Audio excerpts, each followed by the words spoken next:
How's it going, guys? Welcome back to TheBlueShifting. Welcome back to Crystalline. Part 2, apparently, I guess. Alright, so we've kicked things off. Our adventures first started. We had our little introduction to everything that's going on, including the world. We have the whole, I've been transported to another world. I have no idea what's going on. This world involves magic. And we have LEANNA, who's found us, and we're, now traveling to go to the mages to figure out if they can know what the heck it is we're doing here and why we were suddenly in New York for one second and in Meadowfield the next. I think that's what it was called, like Meadowfield or something. It was kind of a generic name, but it worked well. And then we met Zach, like the giants, the stern, the brooding. So we'll see how that goes. I was saying last time, character development with him, I hope moves forward, because currently he already seems very flat as a character, but we'll reserve judgment on that. It's only been part 1. We can jump right in again. We also saw kind of part of the course for Pixel Fade. We've seen that this isn't going to be a very passive story. We're going to be talking and interacting. So it looks like in combat there's kind of like a little mini game that's going to play, and if it's anything like the Academy, I can absolutely fail and it will alter some of the scenes in the game. Not sure if it can actually lead me to a complete failure and make me have to load a save to start up, but we don't know. I'm guessing so. Otherwise there would be no risk whatsoever. In Ace Academy there were actually conditions for the ending that where you could actually not win at the end. It wasn't like you were life or death situation in that game, though, because it was all about trial mech battles, like Coliseum kind of battles. So it wasn't like you were literally going to die. It was more of just having the pride of being able to say you won. So I don't know what that's going to translate to in here, but we'll find out. Of course, also, if you are new to the channel, you may not know this, but I like doing kind of a comment highlight where I grab a comment from the last comment section where it either brings up something I find fascinating, or brings up a point that I think is worth discussing, or I just find amusing in general. There's really no rhyme or reason to it all the time, but you'll find that we get some really awesome comments on these videos, and I just can't not bring one up every once in a while. So I actually picked one out for today. There were actually several good ones. It was a really tough choice, particularly between 2 different types. One where we talked about the mechanics of the game that I was asking questions about before, and the other one talking about a definition. And I actually decided to go with the definition because I do think this is something that brings up a lot of confusion. And as far as what this game is, I want to talk about it a bit. So thank you so much to Nigas from saying, by the way, the kinetic in terms of visual novel usually means a visual novel that has no choice or gameplay, not a novel in which the characters are kinetic. I still understand what you mean, though. And we went on and talked a little bit more about that, and talked about how it started out being kind of an aesthetic choice for a visual novel that just happened to not have any choice system, but also had 3D animations, but now has become saying kinetic means it's like a visual book. There's literally no real input on the part of the player, except for maybe clicking the button to progress the story and turn the pages. And I can understand that. So it's very easy to understand why there's mistakes, because I was thinking from the perspective of the mechanics of the game. I always thought kinetic in novel meant that you had a moving, interactive picture. But once again, I'm kind of coming into all this a little later. That's a newer kind of technology. That's something we don't see a whole lot anymore right now, but it's becoming more prevalent. So, yeah, I think so. And again, I have to say, though, by that definition, this still is kind of a kinetic novel. I've learned a little bit, not from spoilers, but just from general understanding, that this game, while it does have choices, a lot of the choices aren't going to be massively impactful to the game. Ace Academy was effectively a dating sim, so you could have some unique routes with any of the girls, and while the major story beats were all hit, there were some pretty unique paths of dialogue and stories and entrances that happened based on the person you ended up dating. As a matter of fact, the next phase of games from Pixel Fade actually has been announced. They're doing what's called the Ace Academy After Stories. So the first one's coming out. I think they did a poll of their patrons of who was the girl who you were most excited about dating and who you would like to see more about in the future. And they got them in order. I think it's probably Kiori, Yuna, Mayuri, and Valerie, but I'm not entirely sure about that combo, the last two. But I think they're going to do after stories for all of them because they've done an after story announcement for Kiori. I actually put in an application for doing a simple voice that they posted on their Twitter, and they're not going to choose me. But I like to think that I can hopefully catch a little of attention. I don't know. I'm not very good at voice acting, but it's something I really want to get into, and I'd love to be able to get some direction in someday. Anyway, they're doing after stories for these games, and they said they're doing the Kiori one for sure. It's probably coming out this year, apparently, and after story for Yuna is probably around the corner. Yuna was the one I chose, so I'm really excited about that one, but I think I'll play all of them if I can. Timetable was a when, who knows? I've got a lot of other stuff to play, but absolutely, I love Ace Academy, and I'd love to kind of follow through some of the endings. It would be a little interesting, though, to do it on my channel because I only showed the Yuna ending, so I would have to go off the assumption that you would have played the other ending, and I'll just talk about it, but whatever. We'll burn that bridge when we get to it. Regardless, we are going to jump right in furthermore, and I don't know. I'm just curious. Like, there's really not a whole lot of control I have right now, and I don't know if I'll really have much control in the future, but I do like the minigame aspect of it that's going to be really interactive, and there were timed answers. I wonder if there's going to be conversational answer to gateways like that, too, because that was one of my favorite ones. But that, once again, I heard a lot more about, like, earning the points and, like, building a relationship with a person, where this game probably doesn't have to worry about that story beat too much, because I don't think you have much control of the romances in this game. Anyway, that's my bit. Let's jump right in, shall we? A dull throbbing in my back pulls me awake. I hadn't fully appreciated the magic of mattresses until now. Yeah, go figure. Go camping someday. Oh boy, he'll miss a mattress for sure. Guys, and then you get the curse like me, where you have a combination of having gone camping a lot. I lived for 2 years away from home, kind of like doing like kind of my own adventure thing. It wasn't like I was really out of like the ability to have mattresses, but I slept on crappy mattresses for 2 years. And having had kids, I've actually learned how to effectively fall asleep on the floor. Not like a hardwood floor. I think I just get too cold, honestly, for sleeping unless I really had to. But like on concrete covered in carpet, yeah, I've fallen asleep on that before. A yawn escapes, and I stretch widely. Aside from the achiness, I actually feel well rested. Once again, skyboxes get 10 out of 10 on this one. Like, so beautiful. I sit up and glance around. Zach leans against a tree with his head down, his hair covering his eyes, so I can't tell if they're open or closed.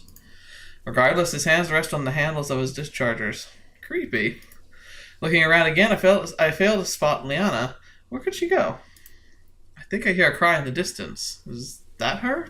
I should go investigate. Crossing over a hill, I see LEANNA practicing in an open field. She grips her blade in a fighting stance. Her face is stern with concentration. She swings her blade in a high arc, ending with a graceful spin. Judging by how fluid and accurate her movement is, it's clear she's dedicated many years to perfecting her craft. Her hair whips around her as she turns, but she never seems to blow in her face. That is probably one of the best aspects of wind magic if you think about it. Like, if you're gonna have long hair, it always staying where it needs to be. That's really, really handy. Even with heavy armor, her movements are still nimble, as if wearing no armor at all. I wonder if that has anything to do with her wind magic. I don't know. He says heavy armor. I'm not sure I would call it heavy armor. Like, sure, where she has armor, it's probably thickly plated. But, I mean, she's in a skirt.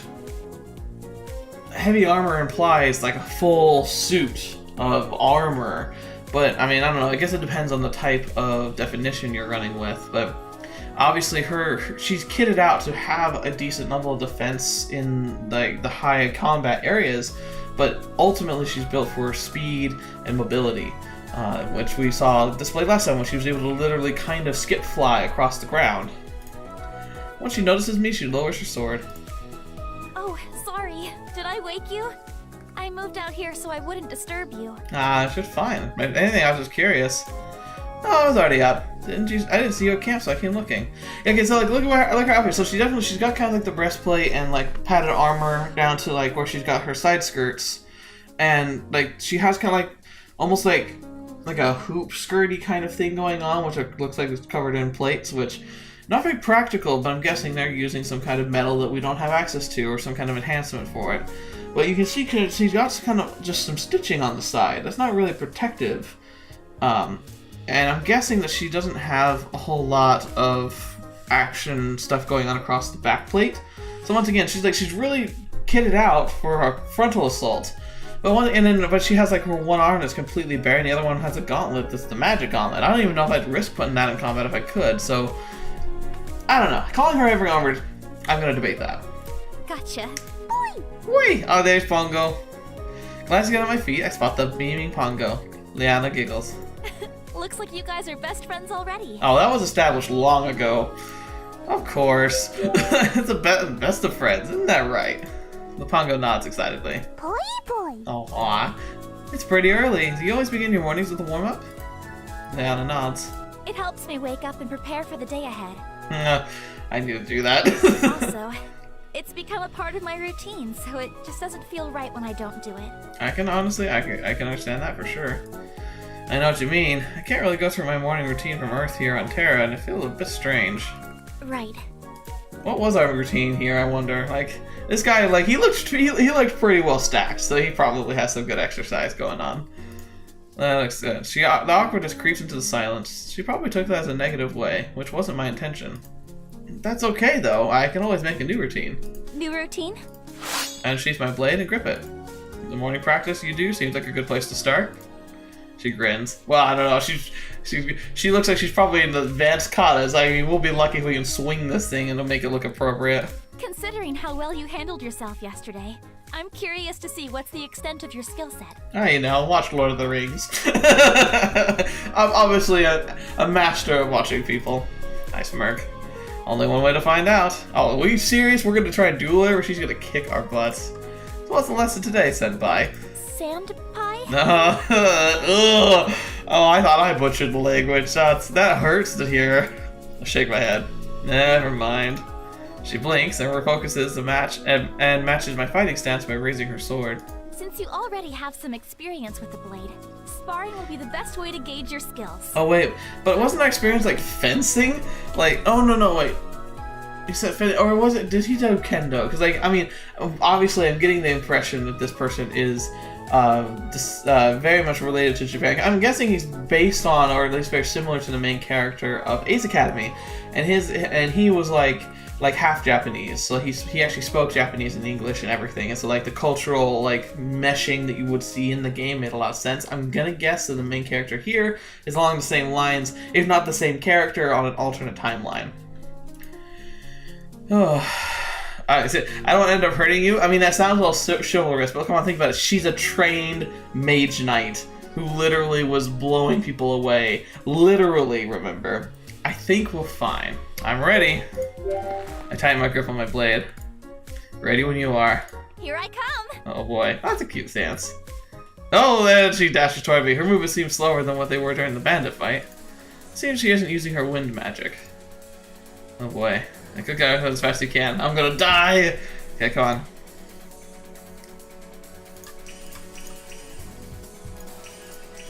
Okay, it's a little different than last time. I thought it was gonna tell me like... Whoa, okay! I thought it was gonna tell me which ones to click, so I was like, oh wait, click. That wasn't too hard.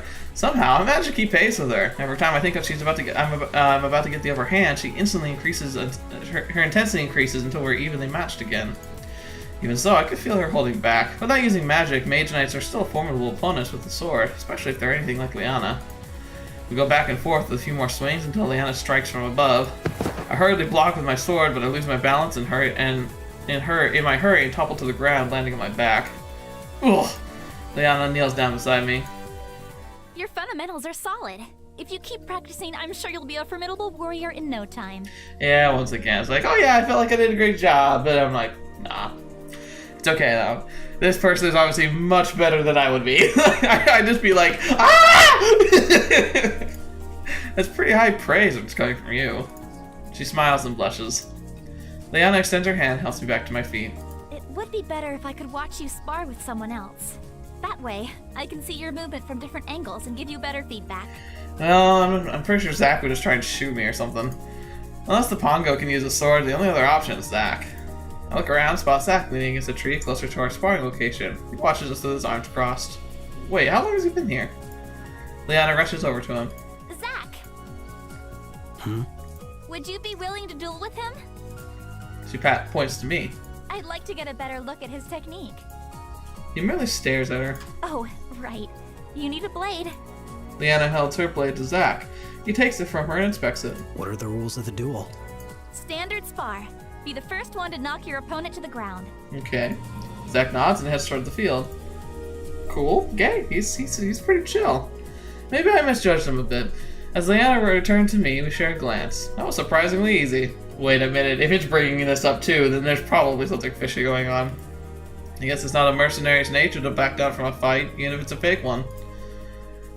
Are you two ready? Alright, let's see what happens here. Alright, ready to start clicking. I step a decent distance away from Zack and ready my blade.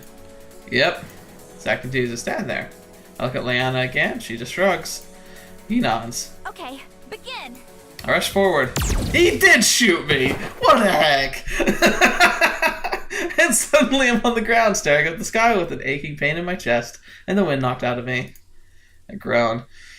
Oh. Strange. I thought he'd last at least 2 shots. You suck. Zack! What? I actually liked her surprised face right there. Why not? Leanna steps forward. The whole point was to have a sword match with him. You didn't list that as a rule. Oh, you're gonna be one of those people, huh? Her frustration is evident in her word. Why else would I give you my sword? Why did you give me your sword? For you to use! Alright, so, can we trust me now with the watch? I mean... She snatches her blade back from Zack and heads over to me. Are you hurt? My pride. Is this what it feels like to be emasculated twice? I gaze just past Leanna to the blue sky behind her. At least the view is nice. Leanna helps me up again. The one and only lesson you need to know when fighting. Do whatever it takes to win. Yeah, he's kind of got a point. I agree. Like, underhanded tactics are clever. They may seem what do you call it? Dishonorable. I mean, there's a point where maybe it is kind of too cruel, but I mean, come on. You're fighting for your life. You do what you can. You don't hold back. As soon as he's done speaking, Zack turns around and heads back to the campsite. Oh, look at the edgelord here. Good grief. Leanna huffs.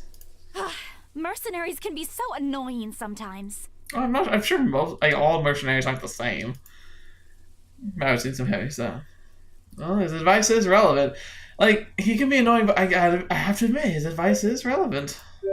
Maybe so, but at this point it seems pretty valid. Leanna shakes her head. There's more to a battle than winning. Like honor, justice, and even mercy if the case calls for it. Yeah, but... I don't know, like, it's like you gotta be so careful when in those instances. I guess it's hard for me to justify it, because, like, I'm the kind of person who, like, I can kind of sympathize with the concepts of the rogue character. The idea of sneaking and using underhanded tactics to gain your advantage. I mean, it just kind of makes sense. I mean, being honorable and just and merciful, they're great. They also kind of make you predictable. And if you're in a life or death struggle, sometimes that's not going to be in your favor. The last thing you want to do is forget who you are and turn into your enemy.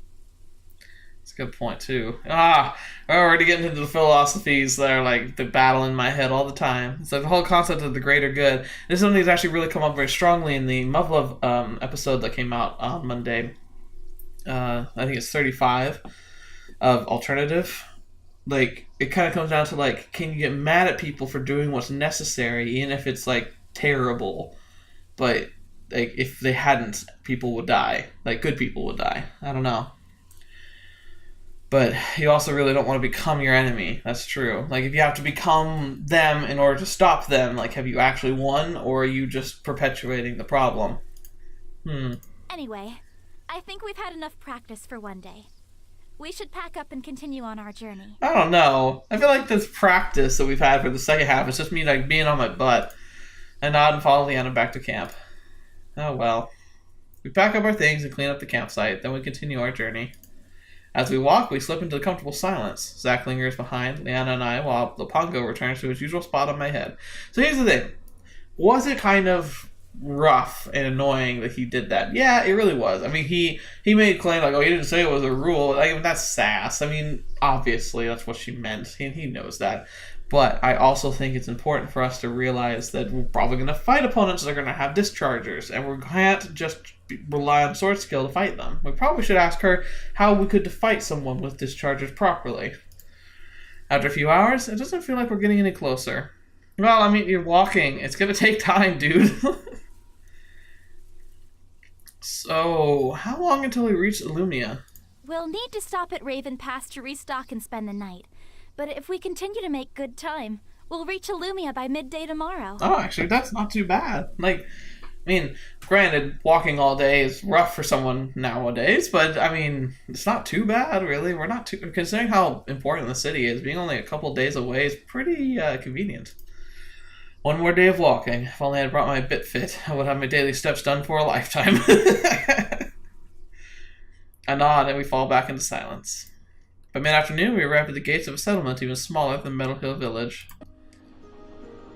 The town consists of an inn, a few shops, and bare essentials. They probably only see travelers like us, people passing through on their way to Ilumia. That's still, like, very nicely designed. Whoever did the boxes and the paint backgrounds, fantastic. Okay, we should stock up on supplies. Excellent. I'll be making a stop at the weaponsmith. For why? Ammo? Like, sure. Zach points past the two holstered discharges by his side. Now I think about it, I only saw him use one during the bandit ambush. The other one must have already been damaged. I'll check out the shop since my weapons are okay on repairs. I'll go with you. Leanna smiles. Zach nods. See you soon then. He turns down another path. It's interesting. I wonder why he's going to continue traveling with us. I mean, I guess if he's just still going to the same place, it makes sense. But I could see him being the kind of person to be like, well, my path is it for here. See ya. Let's go. Leanna smiles back at me. She leads the way into the shops. But wait up. Let's go. We find a general store with ease, and since the marketplace itself is quite small, in fact, I'm surprised how busy the store is. This looks like it's going to be like the store background. It's very pretty though. I guess it's the only general store around. Business is bound to be good. As Leanna picks up a couple items, I look around the shop. I notice people of all backgrounds wearing clothing ranging from leather I'd seen in Meadow Hill to intricately embroidered robes. They really do get all types traveling through here.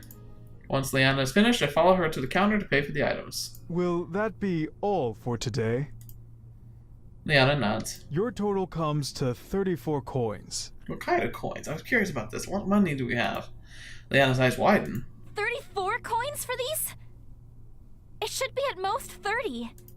The shopkeeper frowns apologetically. He doesn't seem too happy about the price either. I'm sorry, miss. The goods themselves are only 20 coins. The rest of the cost is the 70% tax. 70% tax. Why would tax be so high? I mean, like, because you have to understand, like, okay, we're starting getting into economics here, okay? Taxes, I don't know. I'm wondering if the writers are going to be super... I'm guessing so. They've done so much good research about the other titles, but taxes usually are reflective of the needs, the expenses of the nation. Like even our taxes in our country. Sometimes we talk about how high or low the taxes are, but we're very arbitrary. When we talk about that, we ultimately are talking about like how much of a budget does our economy and our government need, and we adjust those taxes as best we can to fit those needs. So a 70% tax on sales goods. Well, my first guess would be that if this is unusual, then it could indicate things like an upcoming war, potential like blockades, maybe even plagues, things that are taking a lot of resources of the local communities and governments to just take care of a problem. If it's not new and it's just relation to the area, then it could just be kind of a relation to a local lord's personal preference on maybe trying to increase revenue to cover other costs that have come up. Or most likely, just kind of generally kind of collecting from people. The other thing you gotta remember is like, what are the other sources of revenue? Do they have taxes for having a property?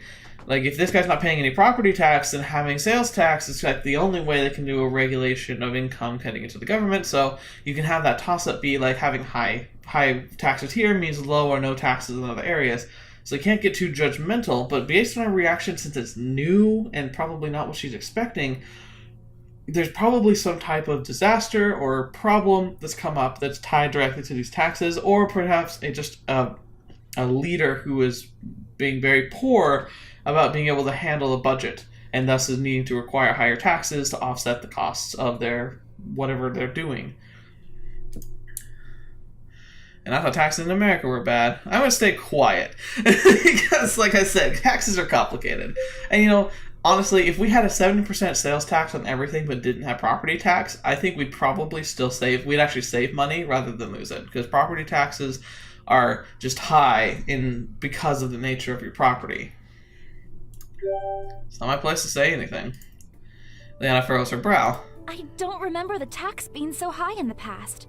The mayor only recently increased the tax. Okay. See, this is a problem. This is a local mayor. So this little town has a sudden increase in tax revenue that wasn't there before. And if it doesn't match the surrounding area, the mayor's going to really impact his ability to commit trade with other people.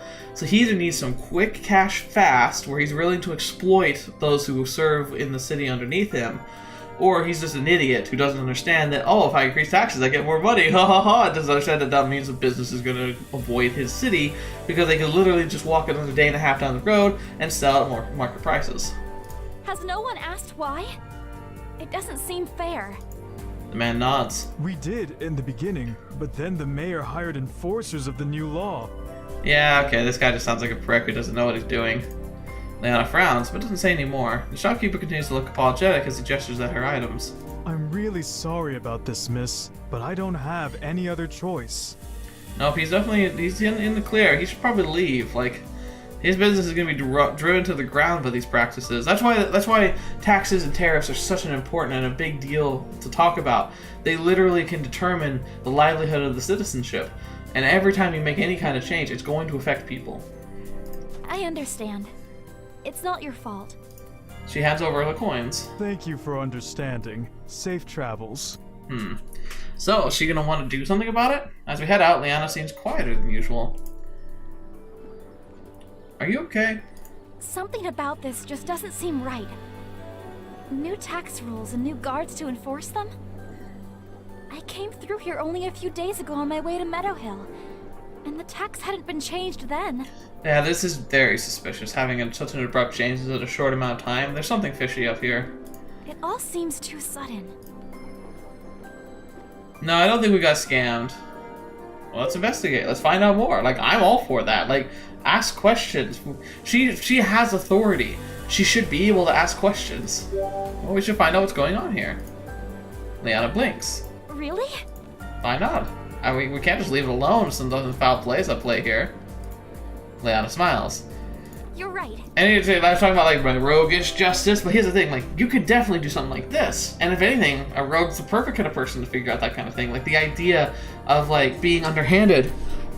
You don't want to assume. I'm sorry, my chair's in an awkward place. You don't want to assume people are going to be underhanded with you, but you also can't just not do something, especially because she has authority. She probably has a responsibility to make sure citizens aren't being taken advantage of. Anyway, let's go meet up with Zach. I nod. I'm all for taking action in this kind of way. I mean, she has the right. We make our way to a lane of armored and smiths and peek through a few shop windows before we spot Zach. A guard looms over him. Oh, I'm guessing he got a problem with the tax. Uh-oh, this doesn't look promising. Leanna frowns as we enter the shop. This doesn't concern you. Stay out of it. It became my concern when you threatened him in front of me. Oh, yep, no, this is going south fast. Threatened? All I told him was what may happen to his store if he doesn't pay up for these protective services. Great. So the guards are a mafia, too. Yep, this town is doomed if they don't fix this. Leave. Now. The guard laughs. What makes you think I'd listen to you? Zach glares at the guard as he flips open his coat and reveals his discharger. He grips the second discharger on the table. Problem with that, he's a guard. He has authority to attack you. You don't have authority to attack him. If you do, you're committing to running from this country, from this part of the country, pretty much. The color drains from the guard's face. 2 dischargers with purple spheres and a black trench coat. Talking to yourself? Well, no. It can't be. Zach shifts slightly, increasing the ferocity in his eyes. The guard tries to hide his fear with a false bravado. He turns toward the shopkeeper. You're lucky your friend was here today. He won't always be here, though. After imparting one last subtle threat, the guard hurries out the shop, brushing past Leanna and I. Zach relaxes and the shopkeeper sighs in relief. Thank you. That have to do with this new tax you mentioned? The shopkeeper nods. The taxes just keep growing. I've tried to keep my prices as low as possible for the customers, but then our taxes grow and, well, you saw what happens next. His fingers tremble as he takes back the discharger. I think he's still shaken up by what happened. I'm sorry. I still need a few more minutes to finish up the repairs. It would have been done by now if we hadn't been interrupted. Zack nods, the weaponsmith giving him a grateful smile as he returns to his workroom. Tax issues again. It looks like it's affecting all of the stores. And it's only going to get worse. Yeah, like I said, even if we literally just walked away from this city would be doomed in about 10 years' time. Like, there's no way their economy can survive taxes that high. It just shows that there's somebody in charge who has no clue how this stuff actually works. I'm not going to let it escalate. Oh, it's a very noble stance for someone who's so broody. Leanna and I glanced at Zack in surprise. You two head to the inn. I have something to take care of first. What are you planning to do? Yeah, come on. There's one way to do investigations, find evidence, and take this to people who can, help enforce, like the king or somebody who probably would have an issue with a mayor overcharging taxes. If you go kill the mayor, there's a lot bigger problems that are going to come with that. I'm going to pay a visit to the mayor. Yeah, no, hang on, Zack. A good Samaritan mercenary? Or will help... Okay, will help maybe to help not let him kill him? We're coming too. Zack looks surprised. Something here is just not right. We can't sit by and do nothing. We can't. We also need to make sure you don't go off and kill people. Shopkeeper returns and places Zack's discharger on the counter. All fixed. Thanks. Here. Zack offers coins to the vendor, who shakes his head. Please, don't worry about it. You've already done me a huge favor by helping me with the guard. Personal note, I disagree with that statement. The merchant's been declared being very fiscally in trouble right now. No matter how much you care about how nice Zack was, in a situation where the mafia is literally beating down your door, you can't afford to not have something to give him next time he comes here if you have no intention of fighting back. So maybe he has that intention, but the way he's been displayed, I don't think he would do that. Zack holsters his discharger and places the coins on the counter anyway. I insist. The shopkeeper looks conflicted and sighs and nods gratefully. There we go. Zack leads the way out of the shop and through this town. His footsteps are long and full of purpose, which is a change from his quiet, cautious demeanor. I can't help but look at him with a newfound respect. This is the first time I've seen him so determined and driven. Soon we arrive in front of a large, elaborate mansion. It looks very out of place compared to the modest shops of the rest of the town. Two men guard the entrance. Zack pauses and sizes up the guards. Well, here's the thing. If we use them as a surprise, I think we'll be able to absolutely get in. But as soon as you initiate any type of confrontation, you're the ones who are liable for what's going to happen. If we can talk our way in, we may be able to avoid violence in general. But I'm guessing the most likely outcome will be an attack anyway, and that one will have to be blatant. So unfortunately, it's like risk versus reward. I think we have to try and talk our way in because we can't be the ones that escalate this into a fight if we can avoid it, or else we'll lose our ability to claim like the moral high ground. We should ask them if we can see the mayor. I doubt that would work. Yeah, but we have to ask. It doesn't hurt to try. Zack frowns, but after some thoughts, he nods. We'll try that first. If that fails, we go to plan B. I can agree with that. I can absolutely agree with that. Especially because we have someone with authority. I don't know, maybe I'm overestimating Leanna's authority, but I'm guessing she has kind of a right to be able to interfere with this kind of stuff. Plan B? Zack had already moved towards the guard and doesn't hear my question. I face Leanna. Do you know what his plan B is? She shakes her head. Let's just hope it doesn't resort to that. Yeah, please. We catch up to Zack. Halt! What is your business here? We're here to see the mayor. Does he expect your audience? Zack shakes his head. No, but I need to speak with him about this latest tax hike. The tax hike? The guards glance at each other and lower their weapons slightly. It almost seems as if they disapprove of the taxes too. You guys don't seem too happy with the taxes either. One of the guards hesitates, then nods. My sister runs the bakery in town, and the taxes have been hurting her business. Then why haven't you done anything about it? We tried, as have some of the other guards. When we protested, the treasurer recommended the mayor hire real guards. Aha! So we have a snake in the grass here. He glowers as he mentions the treasurer. Treasurer? Yeah, things have gotten really strange ever since he came to town. Suddenly the mayor is passing crazy rules he never would have passed before. So, is hypnotism, mind control, or any other types of mental influence possible in this world? The other guard elbows his comrade. Quiet down. Do you want one of his lackeys to hear? The first guard frowns and falls silent. Leanna raises her hand to her chin in thought. This treasurer sounds really suspicious. The guard motions for her manipulator. Wait, you're a mage knight? See, there's authority. Leanna blinks. Yes, that's correct. Can you scan the treasurer for magic use? I swear, he's doing... Not your crazy theories again. They already have a court mage to see to that. Interesting. Yes, a court mage who was assigned by the treasurer. Yeah, true. There you go. Second guard frowns but doesn't reply. That's super suspicious. If we let you through, will you just scan around and see if you notice anything? Leanna nods. Yes, I'll do what I can. Just be careful. Some of the treasurer's hired guards may not be so fond of you poking around. We'll need to have a cover story. Both guards step to the side. On your way. Let's go. See, we talked our way through. Makes perfect sense. Zach leads the way again. We follow behind as Leanna fiddles with her manipulator. I want to get me one of those. As we progress through the mansion, we pass unnoticed by clerks and guards milling about. They must assume we have a reason to be here if we got through the front door. Leanna stares intently by her manipulator, her brow furrowed in confusion. This doesn't make any sense. Uh-oh. Lots of magical spikes, or absence of spikes altogether? What is it? The readings, they're so erratic. It's almost like there's... but there can't be. There's what? Shadow magic. Okay, interesting.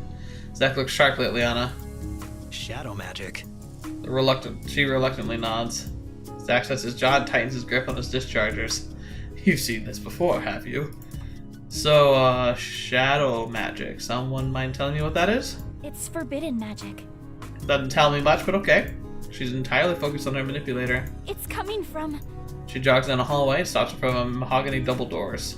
behind there. Suddenly a voice calls out from behind us. Oh, I clicked too quickly, sorry. It's you! Standing down the hall is the same guard from the shop. How did you get in here? Intruders! Go through the door, quickly! All eyes fall on us as he begins yelling. The guards who previously ignored us now draw their weapons as they close in. Zach pulls, oh, well, there we go, escalator.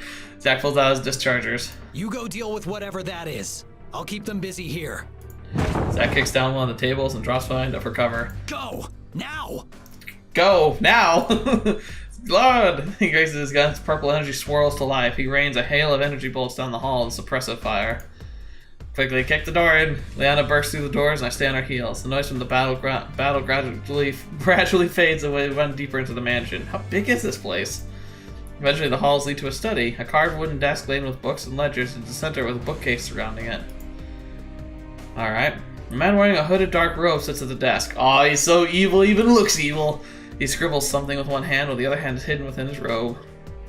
I don't want to think about what he's doing. An older man sits on the other side of the desk, his graying hair sticking out in strange angles, and his embroidered clothes are slightly askew.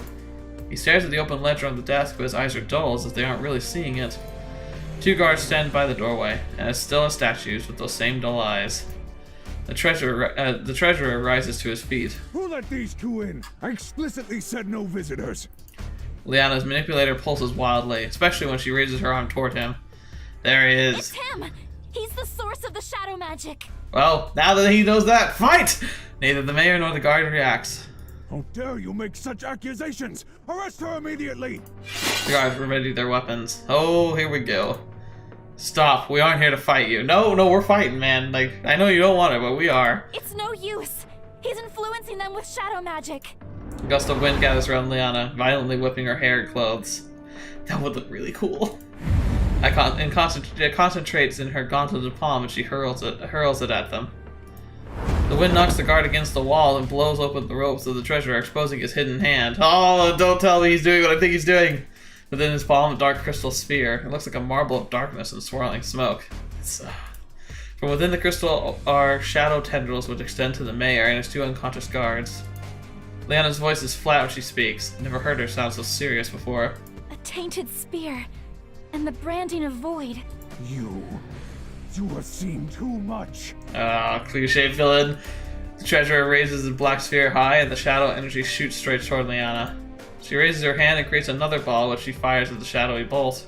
The shadow ball cuts through Leanna's magic like a knife through butter, and her wind scatters harmlessly into the room. Oh, Fatch, run! Push her out of the way. Leanna! I dart towards her and knock her out of the way. I take the full blunt of the shadow blast and I'm flung against the wall. Agony sears my body. It's okay, she has more ability to fight this than we do. I grit through the pain and look at Leanna. She doesn't look like any of the magic hit her. She rushes over, her face a mix of bewilderment and concern. You got this. I muster up a smile. Go get him. That was so reckless. Yeah, I'm an idiot. Go. Leanna unsheaths her blade. A determined fire in her eye, she faces the treasure and raises her sword. Ooh. Oh, that looks very pretty. Her manipulator glows with power which flows into her blade, escalating to a similar glow, encasing it in a similar glow. Magic particles swirl around her as static sparks and energy lash out from her weapon. Ooh. In an instant, she dashes at the treasurer at an inhuman speed. He fires 2 shadow bolts, but Leanna uses her blade to cut through the air and shoots off 2 slices of energy which cuts through the shadow magic. What? Yeah! Leanna lunges and charges her blade towards the treasurer. Ooh, the music's kicking in gear. Just before her sword would pierce him, the treasurer throws his tainted sphere to the ground. It shatters apart and a shadowy mist leaks out of the orb, enclosing the room in a dark fog. The thick fog clouds my vision, so I can't see anything. As it slowly begins to fade, I make out Leanna watching her surroundings, but the treasurer is nowhere to be seen. Gosh darn it! When she doesn't see her enemy, the glow from her sword fades away. Careful, don't drop your gut too quickly. Oh. The mayor lets out a throaty groan. He rubs his head, his eyes now looking groggy, like someone who just woken up. What is... Leanna sheaths her blade. Take it easy. You were under the effects of shadow magic. How did he even get this far? shadow magic? He shakes his head as if to free his thoughts. He must be trying to shake off the lingering effects of the magic. Is it finally over? Leanna nods. The mayor takes a few more minutes to compose himself. When his eyes seem more focused, he sighs in relief. You have my thanks. Suddenly, the door barges open and Zack races in. Behind him is a wave of guards. Stop him! He's with us. The mayor stands unsteadily to his feet, but addresses the guards. Leave them be! But I said leave them be! They hesitate and shoot confused glances at each other, but ultimately follow the order and lower their weapons. Took you guys long enough. Oh yeah? No. Screw you! I'm on the ground and I got hit really hard. He looks at me. What are you doing down there? I groan as I rotate onto my back. Leanna offers me a helping hand, which I accept. He took a shadow blast, aimed for me. Zack blinks in surprise, but looks impressed. Seems like you ended up being useful after all. That's me, the meat shield! Thanks? Leanna checks her manipulator, but it remains still. The shadow magic is gone. Ugh, thank goodness. The mayor seems much more alert. It was my treasurer, wasn't it? Leanna nods. He sighs heavily and sits back down in his chair. When he first arrived into town, I thought he would be like all the other travelers and go on his way. But he said he knew how to make this town even greater than what it is now. He had ideas on how we could become more than just a wayward stop. The first step was to increase taxes to build up our treasury. Yeah. He hangs his head in his hands. All I wanted was to help the people here have better lives. But all I've done is cause them suffering. It's okay. You have a convenient excuse that a lot of bad leaders don't have. Literal mind control. You weren't in control of yourself. But it was me who made all the rulings and enforced those tax laws. Yeah, but you were a puppet. Leanna shakes her head. It wasn't you. That man had a tainted sphere, and he was using it to influence you. The mayor leans back. He looks tired, as if a huge weight was dropped on him. I don't deserve to continue as mayor of this town. One of the guards steps forward. That's not true. I look over at his voice and recognize him as the guard formerly controlled by shadow magic. I know what it's like when he used that magic. All I could think about was how I could become an honor guard. The thought was overwhelming and I'd do anything to achieve it. I know that wasn't the real you, Mayor. The other formerly controlled guard steps forward and nods. Me too. Little Garrett still plays with the toy sword you gave him for his birthday. Says he's practicing for when he joins the guard too. Aw, that's kinda cute. The other guards in the room murmur their assent. There's nobody who can run this town better than you. Mayor glances at the hopeful faces of his guard. In a small town, I can believe that he knows each of them by name. Finally, he gives them a weak smile. I suppose somebody needs to clean up this mess. He gets back to his feet and turns to us. I don't know how to thank you for what you've done for us. Nothing, really. Leanna smiles warmly. I'm glad we were able to help. Zach and I nod. You must be exhausted. Please, feel free to stay at Raven Pass for as long as you like. You are always welcome here. Thank you. Yeah. Oh, that was actually very sweet of him. The three of us leave the mayor and his business and head out to the mansion. I'm sorry. So once outside, I glance up at the darkening sky. Leanna mirrors my movements. We should rest up for the night. Yeah, I got this pain in my back and my head and my everything. Agreed. I nod. I saw the inn back towards the shops. Zach leads the way. After turning down a side street, we see the lighted sign for the Hog's Head Inn. I thought it was the Raven one. I stifle a yawn as we head inside. And Hog's Head, that's Harry Potter! Zach and I sit down at the table while Leanna speaks with the innkeeper. She returns with 2 groom keys. Looking a bit shocked, wordlessly she passes one to Zach. Uh-oh! What's going on? The innkeeper refused to let us pay for the rooms or food. Said it was by order of the mayor, and one he would happily oblige. Oh, it was really nice of him. She nods. Another silence falls over us, but this one feels natural, not a bit uncomfortable. After a few minutes, our staff bring out 3 steaming bowls and plates, one in front of each of us. Once the bowl hits the table, Zach digs in with gusto and practically inhales his food. Leanna and I share a look before we grab our spoons. Stew again? She nods. It's hearty and filling. It's also very good and easy to make for large quantities of people. Rabbit again? Actually, this time it's venison. Ooh, that's good. Take a bite. Better than rabbit. No way, this is even better. Leanna grins. I like venison more. Venison is freaking delicious. I try not to wince every time I lose my spoon. The fire is eased out of my body, but my shoulders still throb from when I landed on the ground. Leanna glances at me, then gets up and walks back to the innkeeper. She returns to the compress in her hand. She offers it to me with a smile. This should help with the pain. Oh, it's fine. I hold it against my shoulder and smile appreciatively as the pain slowly melts into a dull ache. Thanks for helping me back there.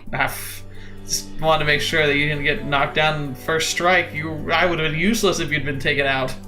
I smile. Anytime. I continue digging into my meal. So, what exactly makes that shadow magic bad? I mean, beyond the mind control. It's far more dangerous than any other elemental magic, and it's incredibly unstable and volatile. The most serious thought of shadow magic is how it's able to amplify the shadowy thoughts of someone's mind. Interesting. So the treasurer was manipulating what the mayor was already feeling. She nods. He might have wanted to help the town by looking to expand, but there's also a bit of selfishness on his part for wanting to do that too. Either greed from more money coming in and more luxurious goods, or wanting more fame and recognition. I mean, that's the truth though, but like all of us have those hidden pockets of darkness. It's actually kind of a cool concept of being able to like using like our more baser natures, enhancing them with a magical field in order to kind of manipulate us. So the mayor probably would never have been able to be manipulated into actually murdering somebody, but convince them that it was opposing his goals and he'd throw him in prison in a second. Everyone has thoughts like that. It's just a matter of keeping those thoughts in check. Exactly.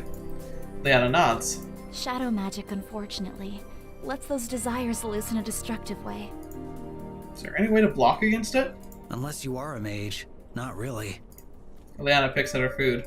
Most people can't control the magic well, and it's very easy for it to backfire and cause more harm to the caster than the intended target. Ooh, interesting. That treasurer seemed to be handling it well. She looks even more worried. I know.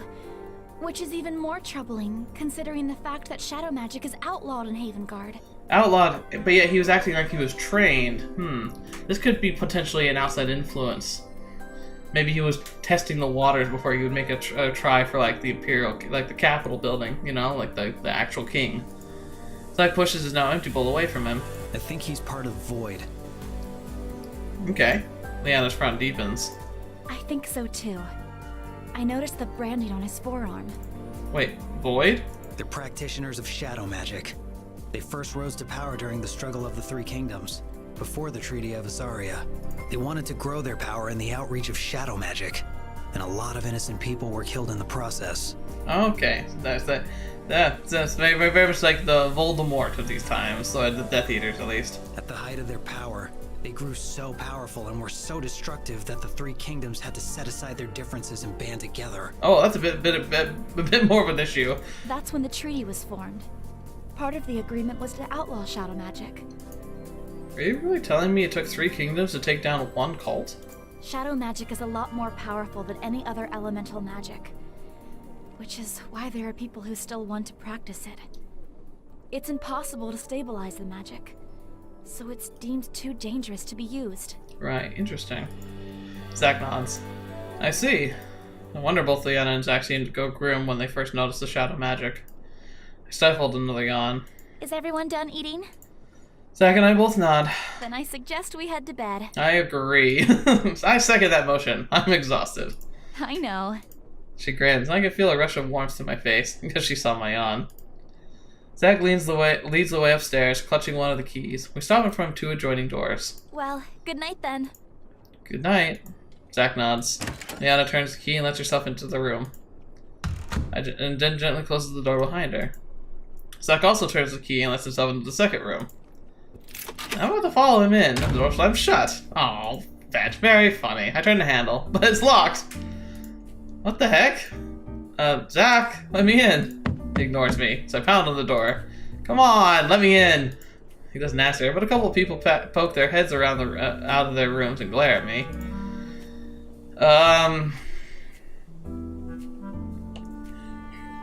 Well, there's the question again. Be more quiet. Probably just get ignored. Try Leanna's room. Absolutely get shot down. But fortune favors the bold here. Come on, let's go for it. This is ridiculous. I'm knocking on Leanna's door. Leanna? She opens the door cracked and pulls it open all the way when she recognizes me. Her brows are creased with worry. Is something wrong?